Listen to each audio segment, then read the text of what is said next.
Beloved, I am writing you a new commandment, but not writing a new commandment, but an old commandment that you have had from the beginning. The old commandment is the word that you have heard. Yet I am writing you a new commandment that is true in him and in you, because the darkness is passing away. The darkness and the true light is already shining. Whoever says, I am in the light, while hating a brother or sister, is still in darkness. Whoever loves a brother or sister lives in the light, and in such a person there is no cause for stumbling. But whoever hates another believer is in the darkness and walks in the darkness and does not know the way to go, because the darkness has brought on blindness. I'm writing to you, little children, because your sins are forgiven on account of his name. I'm writing you, fathers, because you know him who is from the beginning. I'm writing you, young people, because you have conquered the evil one. I'm writing you, children, because you know the Father. I write to you, fathers, because you know him who is from the beginning. I write to you, young people, because you are strong and the word of God abides in you, and you have overcome the evil one. Do not love the world or the things in the world. The love of the Father is not in those things who love the world, but for all that is in the world, the desire of the flesh, the desire of the eyes, the pride of the riches, comes not from the Father, but from the world. In the world, its desire are passing away, but those who do the will of God live forever. The word of God for the people of God. Thanks be to God. You might glance at the back page, but those of you who do check out the bulletin before you sit down have already seen, oh, there's a great big X. Now, if you've been around here for most or part of the summer, then you'll remember that we've been doing a sermon series on the superheroes. And this morning's superheroes are the X-Men. All right, now the X-Men are not as popular as Superman, so some of you may need an explanation. In the X-Men universe, there is a group of people who have developed different talents, different abilities. Some of them even look different. And those kinds of people in this, comic book world are called mutants. And in the mutants, there are two kinds of mutants. There are the good guys, and they're called the X-Men. And then there are the bad guys who are not the X-Men. And that's how that universe is displayed. But whether you're one of the X-Men good guys or whether you're one of the non-good guys, all of the mutants have something in common. They're trying to figure out how to live in a world where most of the people are not mutants. How can you be a mutant and live in the world where nearly everybody is not a mutant? Now, most of the mutants in the X-Men world, you can't look at them and tell that they're mutants. Some of them have funny haircuts. One of the characters wears his hair so it comes up in a couple of horns, which I do not understand, but there it is. There's another mutant. She's a woman who has this beautiful long black hair and a white streak running through the middle of it like a skunk, which I also do not understand, but there you are. But still, let's face it, we see a lot of people with interesting hairstyles, don't we? So that doesn't help us any. Now, there are a couple of mutants that you look at and you know immediately that they are mutants in that world. Two of them are blue. And you can look right away and say, whoop, that one's a mutant. Except one of them is a man, and he's a mutant, and he's blue. Except that it turns out he's a super smart scientist. And so he has managed to make this concoction where if he'll drink it often enough, it changes his appearance, and he looks like everybody else. So you can't look at him and tell that he's a mutant. And then there's a female mutant who's also blue. But it turns out she is a shape-shifter. And she can turn into anything she wants. And so most of the time, She blends in like everybody else, so you can't look at her either and know that she's a mutant. But whether the mutants are good guys or whether the mutants are bad guys, all of the X-Men movies have an underlying theme of what it means to live as a mutant in a world where most people are not mutants. And believe it or not, that's what 1 John is talking about this morning. 1 John describes the world and things that the world wants. And what he's doing is distinguishing between the world's voice and the voice of God that the people of faith follow. And friends, if you have not recognized it yet, I am here to tell you that we are all a bunch of mutants. However, if any of you turn blue, we're going to use the AED out there in the foyer, but all of us are mutants because we are learning to live and ignore the voice of the world. The voice of the world, for instance, the scripture says, it talks about the desires of the flesh. Okay.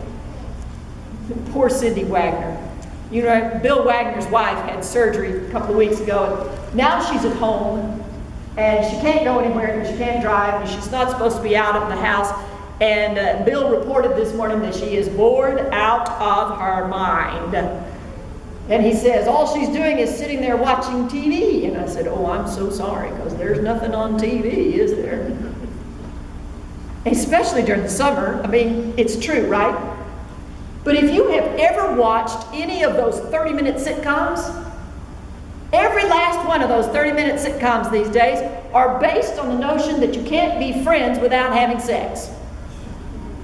Every one of them. I don't care which one you're talking about. All of those sitcoms eventually boil down to who's having sex with whom. That's what 1 John is talking about in terms of the desires of the flesh. Because the world, when it speaks with a voice, it tries to tell us that sex is just, sort of recreational sport. But those of us who listen to the voice of God, we know better. Sex is a good gift from God, but it's to be used only within certain parameters. Because it's not just a matter of bearing the body to somebody, you're bearing everything. Your emotions, your bank account, raising the children, all of that is to be shared. And it's to be shared in a committed relationship. Two consenting adults are supposed to be in a committed relationship for any of this desires of the flesh business to occur. And that makes us mutants from the outside world, because the outside world doesn't believe that. The outside world talks to us about riches. Oh, look, if you just do this, you can get rich quick. Oh, look, if you do this, you can keep all your money for retirement. Oh, look, if you do this, you can dodge the tax man. I don't know if you remember the poster. There used to be a poster. Had this big mansion, had some sort of old red convertible parked out front, and the title or the caption under it said, "The one who dies with the most toys wins." And that's the voice of the world. That's what they're trying to tell us. All marketing is based on the assumption that you want to win, that you want to be good, that you want to be better. And so all of the advertising that you and I see is based on a notion that they're going to get to try to get you to buy stuff. Because the one who has the most wins. Well, of course, there was a little parody on that poster that I liked very much, and it said, "The one who dies with the most toys is still dead." And those of us who live within the faith understand that. We are looking beyond this. We understand we are not going to take any of that with us. And so the world out out there says, ooh, get, keep. And the mutants among us know that there's a third stanza to that little hymn, which is share.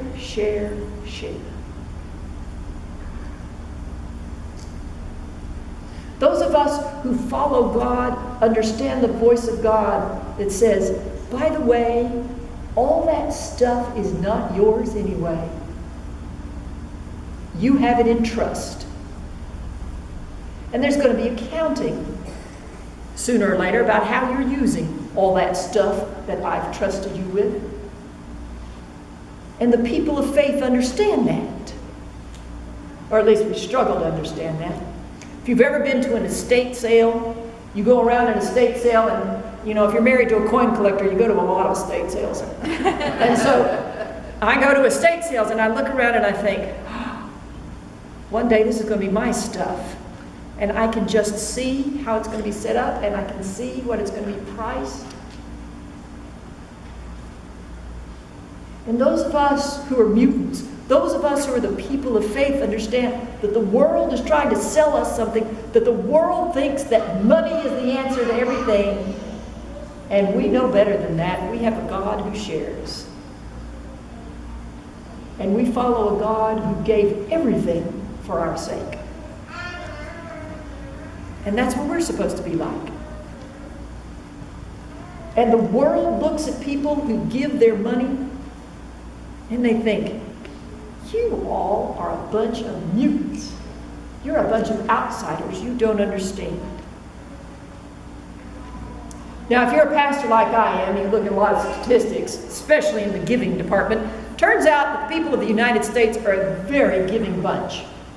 For the most part, most households within the United States will share about 5% of their income. And that's really better than nearly any country anywhere else in the world. But the statistic that bothers me is anybody who does that kind of study then begins to break it down. And it turns out that church people give about 2%, which isn't anywhere close to the 10% that the Bible recommends. And that always worries me. So that when 1 John talks about, oh, the voice of the world is all about riches, then those of us who are mutants are saying, no, it's not. And we've got to wrestle with that voice, and we've got to wrestle with our decisions. And we have to make sure that we own our money and it doesn't own us.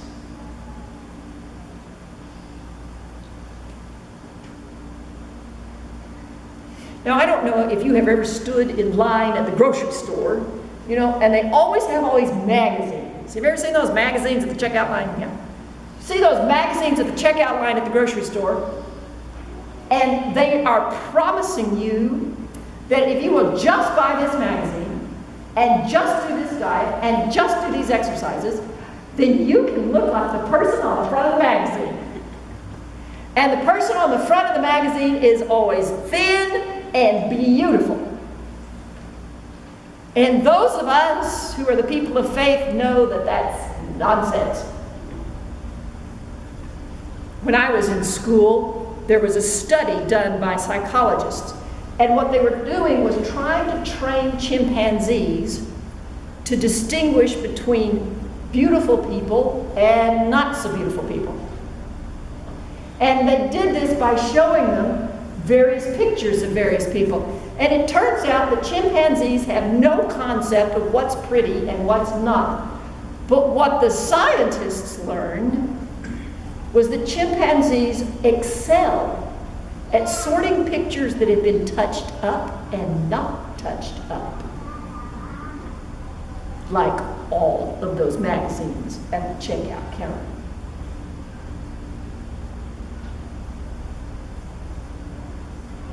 You and I know better than that.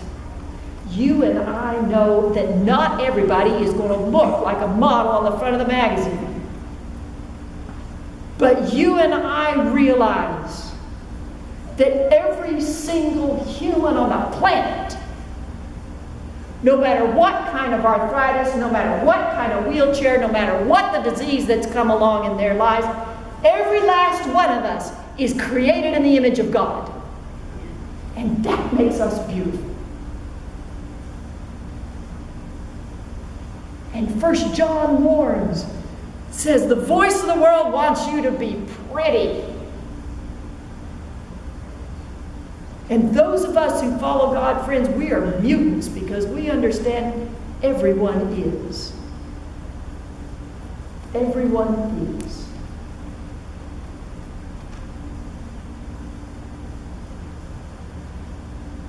If you ever watch any of the X-Men movies, and they're pretty fun, but the X-Men are mutants, and they're trying to figure out how to live in a world that's not like them. And that means, friends, that you and I are mutants too. You and I are mutants because we follow the one. We follow the one who loves everyone, who gave his life for all of us. And that goes against what the voice of the world says. To be a follower of Jesus is to listen to the voice of God. And that makes us mutants.